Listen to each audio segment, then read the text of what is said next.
Welcome back to the deep dive. Today, we're tackling a concept that, on the surface, sounds like it's from an ancient spiritual text. It does. We're talking about Juhwa-Ipma. Right. And when you hear that translated, it's usually something like key deviation, which sounds pretty intense and, frankly, not very relatable. Exactly. Something for monks on a mountaintop. But the whole mission of this deep dive is to unpack what our sources are really saying about it. And it turns out it's a universal problem. It's about being blocked in life, whether you're religious or not. And the cure they propose is, well, it's shockingly simple. It is. But here's the hook. The sources trace how this personal feeling of being stuck spirals out. It creates real hardship in our lives. And then it gets into this huge critique of our institutions. It suggests that the very places we go to for healing, churches, temples, even hospitals, might actually be, in a way, making things worse. A system that cultivates sickness instead of healing it. That's a huge claim. So let's dive right in. What is the fundamental definition of Juhwa-Ipma here? Okay, so at its core, it's just the experience of being blocked. That's it. Your life energy just isn't flowing. But, and this is the most important part, the source says it is absolutely self-inflicted. Self-inflicted, so it's not just bad luck. Not at all. It happens when you're pursuing a path or maybe a belief without a proper understanding of how to do it correctly. So if I'm burnt out at work or my creative project has just hit a wall, that could be it. That could be a manifestation, Yeah. yes.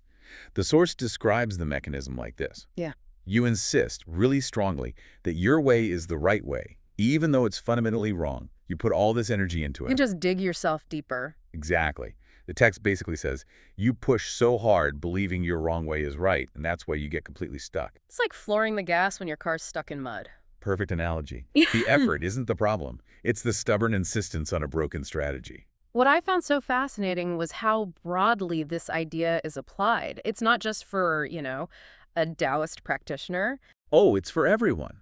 The source explicitly mentions Christians, Buddhists, even people just chasing success or good fortune, but doing it in a way that's, well, out of alignment. And it uses some really provocative examples to make the point. It really does. It asks you to consider someone who has spent, say, 30 years performing 3,000 deep bows every single day, or someone who is so fixated on finding enlightenment on one particular mountain that they're caught by the ankle, as the text puts it. And it asks, are these people actually experiencing Juhwa-Ipma?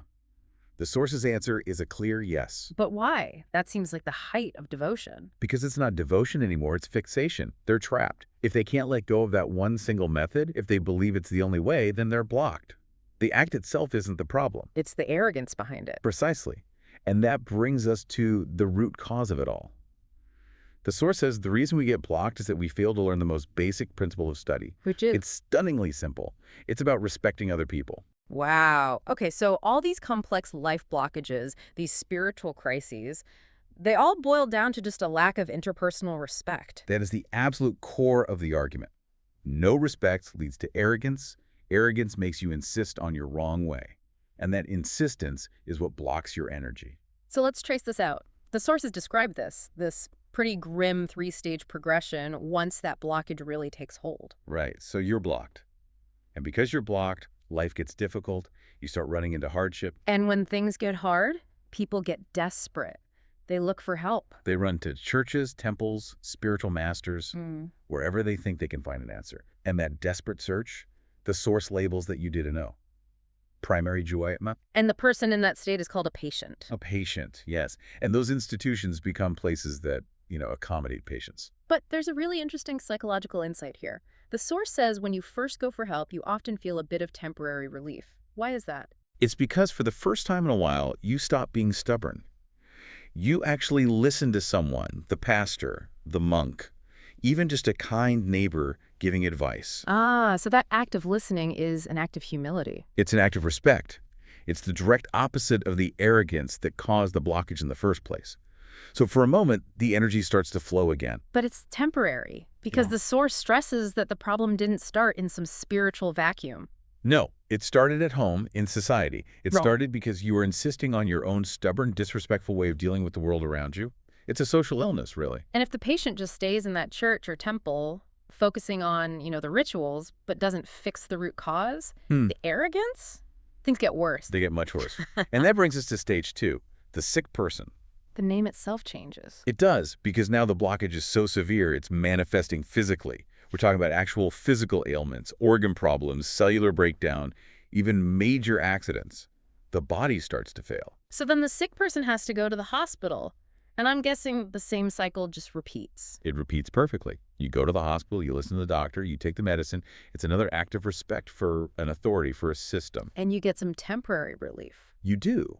But if you only focus on fixing the broken part, the organ, the illness, and you still don't address the underlying arrogance, the cycle just continues. You'll just trade one sickness for another. This is where the source's societal critique gets. Well, it's pretty brutal. It's scathing.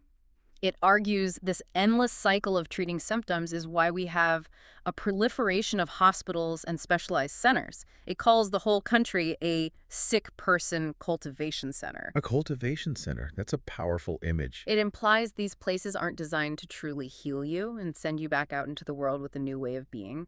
They're designed to manage your sickness, to keep you in the system. To trap you in your stuckness. They are, in effect, trapping people by focusing on repair, not prevention. So if this continues, if the person remains trapped in these institutions, just managing symptoms, the source says they hit a final, terrible stage. Stage 3, the mentally ill person. Yeah. This is when the blockage is total. The person is just completely cut off by their own fixation. And the source goes back to those earlier examples, right? The person doing extreme rituals for decades or dedicating their whole life to an idol or a leader. Yes, and forgetting their duty to the actual people around them. That kind of intense, arrogant fixation, the source says, is the road to mental illness. That is a really challenging thought. It seems to criticize the very idea of devotion. I think it makes a distinction. Intense spiritual work is fine, but intense fixation born from the arrogant belief that your method is the only one. That's what's dangerous. Arrogance is what turns devotion into a prison. And the critique doesn't end with the patients. It then turns to the knowledge holders, the academics, the doctors, the experts. And it accuses them of a massive failure.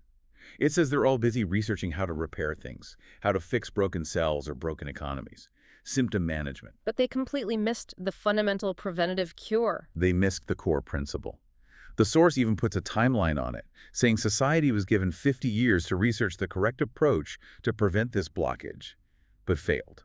And that failure means the whole of society is now suffering from Juhwa-Ipma, but without even having a name for it. Exactly. The intellectual community was, in essence, solving the wrong problem. Okay, so the problem is widespread, the cause is arrogance, and our institutions are accidentally making it worse. It's time for the solution.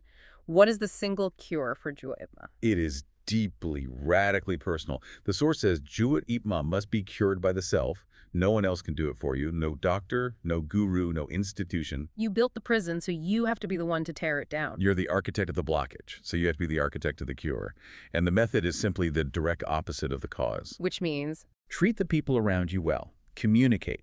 And most importantly, do not be stubborn. Stop insisting I am great. And instead, genuinely respect the other person. You drop the arrogance and the flow starts again. This is where the whole thing shifts from psychology into this really profound metaphysical territory. Why is respecting my neighbor the cure for my internal energy blockage? The rationale the source gives is, it's pretty breathtaking. It says, the person you communicate with is a god, and you are also a god. Okay, hold on. How does that not just feed into the very arrogance we're supposed to be curing? If I'm a god, doesn't that reinforce the I am great problem? That's the beautiful paradox it sets up. Yeah. We're not gods in the sense of being all-powerful or superior. We're gods in the sense that we are all here on Earth living this human experience to grow, to increase what the text calls our mass and quality. Our mass and quality. So our wisdom, our spiritual maturity. Exactly. We're all here to learn from each other, to help each other, to exchange energy. So if you disrespect another person who is a god on their own journey, you sever that connection. You block the circuit. But if you respect them, you enable that flow of energy. Your own quality increases, and the blockage it resolves itself. So for people with knowledge, the intellectuals, their purpose has to align with this. It has to. Their ultimate mission is something called Hongye Inyan, to broadly benefit all of humanity. The source is very specific, saying this task was given to the people of South Korea, starting with the baby boomers, to contribute to the common good of humanity. And how do you physically do that? How do you benefit humanity? There are two paths given. The first is called idahang. That means altruistic actions. It's simply helping the person right next to you. It's the daily practice of respect. Simple enough. What's the second path? That's the grand vision. It's called igwanggang, which means broad public benefit. This is about living a life that creates positive change for all of humanity, far beyond just your immediate circle. Okay, so how on earth does a knowledge holder achieve that? That seems like an impossibly huge task. And this is the final challenge the source lays down. To achieve that broad public benefit, the knowledge holders, the thinkers, they must find a new paradigm for society, a new way to live, A new paradigm built on this principle of respect. built on universal respect, and they have to share it with the whole world. The source says that without that research, without finding that new model for society, fulfilling the mission is impossible. Wow, so just being smart isn't enough? You have to use your knowledge to build a better, more respectful system. Otherwise, you're still just fixing symptoms. And it implies that if those knowledgeable people don't respect each other while they're doing this research, they'll just get Juhwa-Ipma themselves. They'll become blocked experts, unable to create anything new. So what does this all mean for us, for you listening? It seems to come down to this. Juhwa-Ipma is just a blockage caused by our own arrogance. And the cure is personal. It's dropping the stubbornness and genuinely respecting the value, the God potential in everyone you meet. And if you connect that personal cure to the bigger mission, the source is basically giving this generation a massive homework assignment. Move beyond just treating symptoms in yourself and in society. Your job is to define a new fundamental structure for living. A structure built on respect, designed to help all of humanity progress. The failure to do that, the source argues, is what created this problem in the first place. And that really leaves us with the final provocative thought for you to take away. If the task is to find a new paradigm for the common good of humanity, one built on the idea that every single person deserves respect because they are a vessel of divine potential, what would a truly respectful society actually look like? What social or economic structure, completely different from what we have today, would that principle create?